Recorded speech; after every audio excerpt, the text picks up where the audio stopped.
Right. What's up? Here we go. I Let's have to say go. it. I know this is nerdy. I have to say it. May the 4th be Oh, you with you. had May to. the 4th be with you. It's May 4th, 2023. It's a Thursday Thoughts. My name is Jason Flame, host of the Master Motivation Podcast and chief instructor at Moorpark, Karate and Krav Maga, joined by my co-host today, Mr. Kevin Kowalczik in Littleton, Colorado. Revolution Martial Arts, Raptor Extreme Karate is in the house. I'm loving the shirt right now. Show them again. They got to fully see that. Damn. Let's go. I'm such a nerd. It's I know okay. we were just talking right before we went on the air about how we're doing lightsaber battles and sword fighting and all that fun stuff today in classes. Y'all, I think you guys are doing the exact same thing, right? Yep. So today is wear your Star Wars shirt to class. Or I even had some people that are like, people into cosplay today. They're like, can we wear costumes? And I was like, we're still going to be sparring and grappling and doing other stuff. So you may not want to wear a costume, but definitely wear your Star Wars t-shirt and bring the spirit today. And we've got some lightsabers. We cut some, the pool noodles down so the kids can have some fun. I mean, listen, we got to have fun when we're doing karate too, right? I mean, it's not all hard work.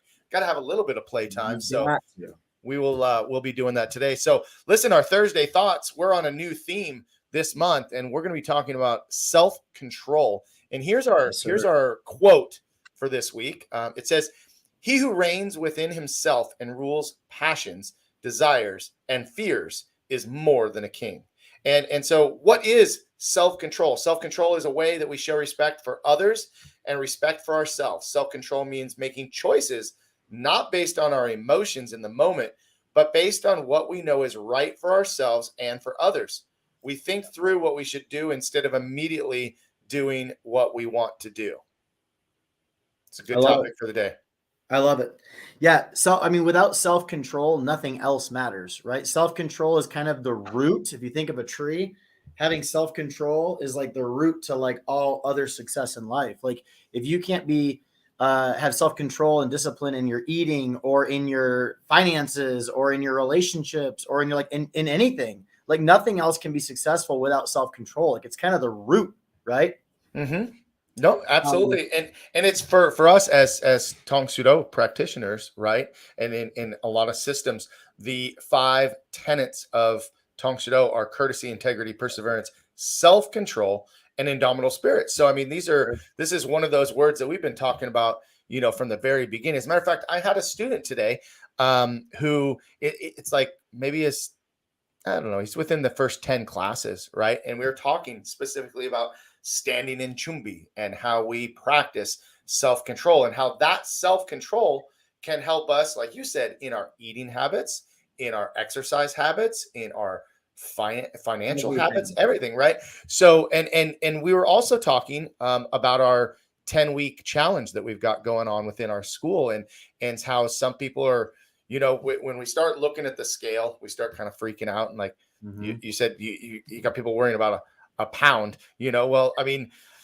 sometimes, it's having that self-control to watch our diet and to exercise more often and to drink more water and, all of these things, discipline takes over when motivation fades, right? We've heard that quote before.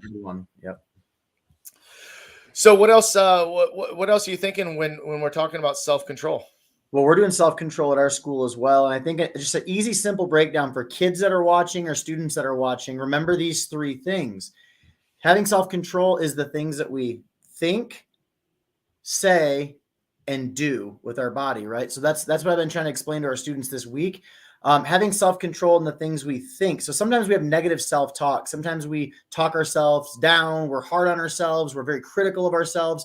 And we can be our own worst enemy and hold ourselves back. So sometimes we have to control our thought patterns so that we don't go into a negative place, right? Controlling the things we say. How many times do you say something out of anger or say, we've all done it, right? Say something when you're mad. Well, once you say that, you can't get that back. So being able to have good self-control in the things you say is really important. Thinking clearly, controlling what you're saying before those words come out, because you can't get them back, is important. And then also self-control their body, the physical control, like you said, telling students to be still in chumbi and ready stance, right? Or attention position. learning to have that control, that physical control over your body and your mind and what you say and how you act and respond in different situations. It's extremely important, right? So I love this one. I think this is a great one for not just kids. I think this is huge for even adults. So Oh all yeah. students of martial arts, even people that are watching that, even if you're not a martial artist, you could practice having more self-control in your life. If you're watching, comment below, where do you struggle with self-control? Like what area of your life needs more self-control? I want to know. So throw it in the comments below. Good question. But there's a lot of people that share that. Good question. All right, let's see. What do you guys struggle with when it comes to self-control? I remember my very first school. I wanted to put some things on the wall and motivational stuff. But I remember Century Martial Arts had these old school posters, the Kid Kick posters, and one of the posters said, "Having self-control means never having to say you're sorry." And I think it's kind of referencing like sparring, right? If I have self-control, good control, I don't have to tell my partner, "Oops, I hit too hard. Sorry." Right? Having that discipline, having that self-control means never having to say you're sorry. So it just popped in my head as we were talking about that. But I'm still waiting. We're still waiting. We got a couple people out there that are watching that you're not commenting. So I guess I'll start when it comes to self-control. Have perfect self-control. Yeah, they must all have perfect self-control. Everyone watching must be the most zen, self-controlled person there is, and I believe that's not true. So comment below, where do you struggle with your self-control? I want to know. Well, listen, hey, we got someone here. Greetings from England. Thank you, sir. Let's go. Appreciate it. Thanks for watching. All right. What, yes. sir, what do you struggle with when it comes to self-control? We want to know. I'll start. I mean, I'll add something for myself, and Kev, you know this, right? I've got some pretty big crutches when it comes to eating, right? Eating is one of my biggest challenges, to be honest. Easter was just here, and it was so hard to give up jelly beans for me and to give up like all that candy because I love it. Reese's peanut butter cups, like anything Reese's. And I gave up any alcohol for Lent. That was, and not that I drink a lot, but I gave up all alcohol as part of my diet. But I also gave up a lot of my sugar. And the 10 weeks is up like June 24th, so I'm still kind of keeping things at bay. But that's a challenge for me. It's a challenge because it tastes good, right? Like, I mean, for me, jelly beans, Reese's peanut butter cup, it tastes good. But here's what I remind myself is, does it taste as good as I feel bad after eating it? Because like I'll eat jelly beans and then I'll be like, oh, I feel like that sugar coma, or I'll eat and then I'm like, dang it, now I'm gonna have to like try to work out extra, and I'm all for everything in moderation, but I'm also not very good with things in moderation. But yeah, so that's my thing when it comes to eating. And listen, driving, everybody, when you're driving, tell me that your self-control does not get tested when you get cut off or people are driving slow, or we're tested every day. So let's see, we got a couple comments. Having that self-control to eat right. I don't eat regularly, usually a big meal at the end of the day. Yeah, I mean, that can be a challenge. As martial artists, right? I mean, our schedules sometimes are like back to back to back, and we almost like forget to eat. So it's like at the end of the day, we're going to make up for what we didn't eat, right? Yeah. I think too, like if I think eating one meal a day is just not very healthy. Whether you're trying to lose weight, you should be eating more smaller meals throughout the day, because it keeps your metabolism burning. It keeps you burning throughout the day. Otherwise, your metabolism is just shut down. If you're not trying to lose weight, you just want to be healthy and live a good lifestyle. It's also not good to eat once a day because your body holds on to everything. So yeah, finding that time to do that is important.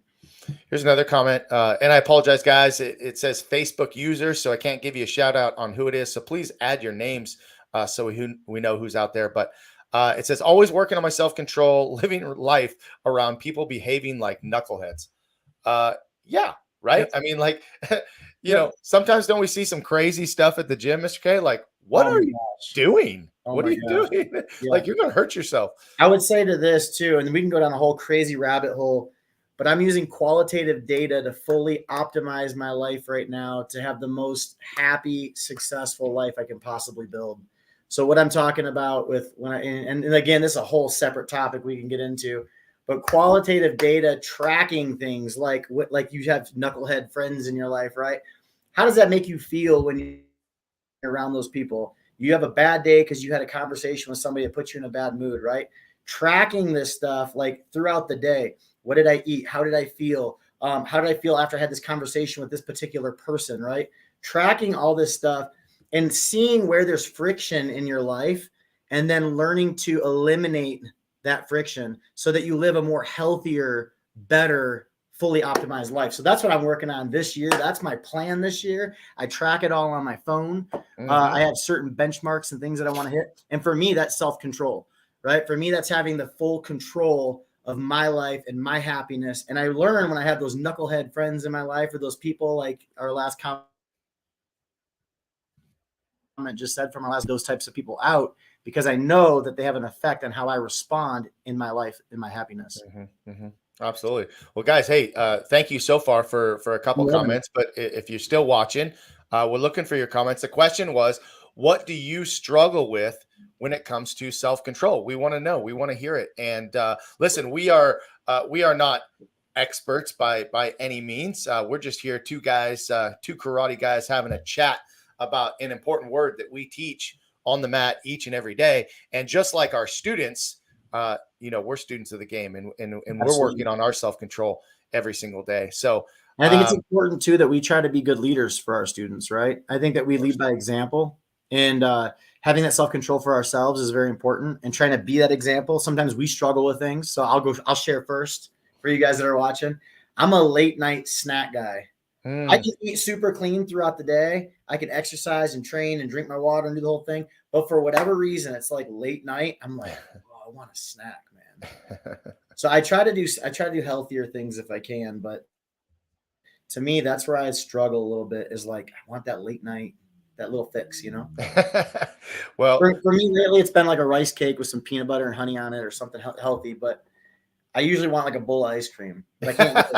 I try to not do it. I try to not do it. But if it's coaches, then I'll do it. Yeah, got to. Yeah. Well, I can't wait to have you out next week. I can't wait to come out, man. It's gonna be awesome. You guys don't know, Master Flame's got a big belt test coming up. You want to tell the people about it? Yeah. So I will next. And how does that play in? I want to ask you too. How does that play into self-control? To you having to like schedule the time to train and practice as martial artists, as instructors, we're still students of the game, like you said, and we still have to train and we still set goals and we still. So I think this would be good for you to share with the viewers of how self-control to reach your goals is tying into what you're trying to achieve next week. Yeah. So next week, May 13th, right? Is that May 13th? Yes. Both, myself, I'll be testing for my 8th degree in American Tong Judo, and I'm excited about that because it's been 8 years since I tested last, and that's kind of the benchmark for most systems on 7th to 8th degree. So and my son is also testing, which is super cool. He's testing for 4th degree. I have another student, Jacob Young, testing so I have 2 people testing for 4th degree and 1 for 2nd degree and 5 more for black belt. So, when it comes to this self-control, my training is every day, right? I mean, it's just kind of part of my life. It's part of something that I factor into every day, going to the gym, getting my workout in, drilling my techniques, drilling my forms, refining my technique, because like you said earlier, leading by example. If I've got to get up in front of the class and I've got to demonstrate to my students or to my instructors to get ready to teach, I got to keep my skills sharp. But I want to take self-control in a little different direction. Is that I've been really challenged lately, and knock on wood, I haven't had a surgery yet, but my right knee is really kind of putting a damper on things in my performance. And I had to just have some self-control and not go full bore like I would normally do to avoid injury. I had to be able to take a step back and, I took some of the jumps out of my forms. There's a couple twisting things that, I'm just trying to avoid surgery, but I know it's coming around the corner. But so that's hard for me. That's really hard for me because that's I'm a the good type of point, though. person that I want to go 100%. Yep. And, and I know that if I do, I'm going to risk injury even more. So I'm just taking that self-control in a different direction. But to answer your question, I mean, No, I love it though. for the last 8 years, I've been pushing myself, challenging myself, training Krav Maga. Within the time that I went from 7th degree to 8th degree, I not only earned my black belt in Krav Maga, but I also tested for 2nd degree in Krav Maga. So it's like, I feel like I'm kind of in a constant state of testing all the time, which I kind of enjoy because it pushes me to keep training and to keep learning and to keep my skills sharp. So I love that because there's some especially adult students that they're the total opposite way, where like if they have a hangnail, they're scared to do anything and train. Like they always have some kind of excuse, right? Like, oh, I don't want to get hurt, right? Like you got to push yourself a little bit more. But then there's also like guys like us that, we tend to push hard all the time. It's always pedal to the metal. And I think as you get older, or a little bit more training, more years on the body, it's about training smarter, not necessarily harder. So I think that's good. That's a great way to take the conversation of self-control, of knowing your limits, knowing how to still push and challenge yourself, but in a way that's going to keep you safe and healthy. Longevity, right? So that's the key for me, right? Is longevity. I want to still be training, 50s, 60s, 70s. Absolutely. And there's a lot of really great examples of great martial artists that that are up there in years. Bill Wallace, Dave Kovar, my instructor, Dennis Ichikawa, Mark Cox, my guys, my instructors, they're definitely more mature in age and they've got some years on there, but they're still going. And that's an inspiration to me. And I hope that I will continue to be that for my students so that they can't use that as an excuse. You can't use age as an excuse. I mean, we're all a little beat up. We're all a little bit sore, but that's what we signed up for. That's the gig, right? Part of life. I'd rather use my body, right, than sit around and do nothing with it and play it safe the whole time. Like, you got to enjoy this body that was designed to physically move, right? Yes, so sir. Move it, make yes, it work. Sir. So I love it. I love it. Well, guys, thank you for participating today, and thank you for watching today. As always, this show is sponsored by Raptor Extreme Karate, and as our students know at my school and your school, it's been something that has really taken our training to a whole new level. It's given an opportunity to students who really love to perform and really want to challenge themselves. We've taken our level of competition way up from years past. I mean, our students, awesome. I would say that we're not necessarily a competition school, but that is an aspect that we allow our students to pursue if they have that desire and they have that, that ability to take it to the next level. And so we've really used Raptor as a way to catapult that and a way to reinforce the opportunities, whether it's Krav Maga or it's jiu-jitsu or, it's Raptor Extreme Karate. We want to give our students every possible opportunity to grow. And you've created an amazing system. And I want to show the guys and gals out there what this is all about. So any last minute thoughts before we show them what Raptor Extreme Karate is? No, but just for the school owners that are watching, it's going to totally take your students to the next level. It's going to create more retention in your system, in your school. People are going to love to train. They're going to want to come in. It's going to be fun and enjoyable curriculum for your students to train on. So I highly recommend checking it out. You should roll the video and show them because we got some cool stuff. All right. Well, guys, raptorkarate.com. Go check it out. We've got a brand new updated website and modules. Keep in mind, too, that it's not all about the extreme performance martial arts. There's some kickboxing in there and the demo team material coming through. And this is just a great addition, as Mr. K said, a great addition for school owners that are looking for something to add to their curriculum.